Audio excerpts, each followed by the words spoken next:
Bismillahirrahmanirrahim. Assalamualaikum warahmatullahi wabarakatuh.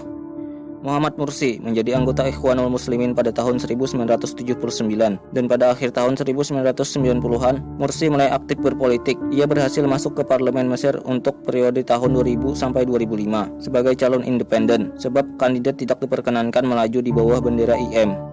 Muhammad Mursi terpilih sebagai kandidat presiden untuk pemilihan 2012. Setelah pelantikannya sebagai presiden Mesir, lebih dari 100.000 pengungsi Suriah tiba di Mesir.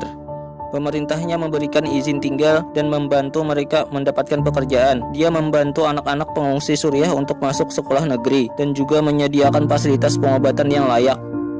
Mursi adalah presiden Mesir pertama yang memihak Palestina. Beliau mengirim Perdana Menteri ke Gaza dalam sebuah solidaritas. Muhammad Mursi langsung menemui pemimpin Hamas Palestina, Khalid Mis'al, pada Kamis 19 Juli 2012. Dari sejumlah kunjungan petinggi Mesir ke Palestina menunjukkan bahwa di bawah kepemimpinan Muhammad Mursi, kebijakan Mesir telah berubah dalam menyikapi konflik Israel dan Palestina. Mursi lebih membela rakyat Palestina dan sedikit menjauhi Israel. Namun ketika kekuasaannya diambil alih Abdul Fattah el-Sisi, kembali mengikuti jejak pendahulunya, lebih memilih dekat dengan Israel dan memusuhi pejuang Palestina. Mursi adalah presiden Mesir pertama yang terpilih secara demokratis pada 2012. Namun setelah setahun berkuasa, Mursi digulingkan dalam protes massal dan kudeta militer yang dipimpin oleh Jenderal Abdul Fattah el-Sisi pada Juli 2013. Anggota Ikhwanul Muslimin yang paling ditakuti para penguasa Mesir itu akhirnya dijebloskan ke penjara dengan 5 tuntutan. Sementara itu rezim baru menetapkan Ikhwanul Muslimin sebagai organisasi teroris di Mesir.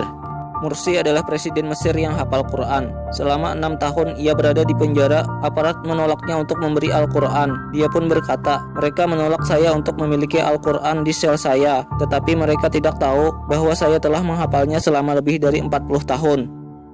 Sejak ditahan, Mursi menghadapi beberapa dakwaan seperti menghasut pembunuhan lawan yang memprotes, spionase untuk kelompok-kelompok termasuk Hamas dan Hizbullah, membocorkan dokumen rahasia ke Qatar, menghina pengadilan, dan keterlibatan dalam terorisme.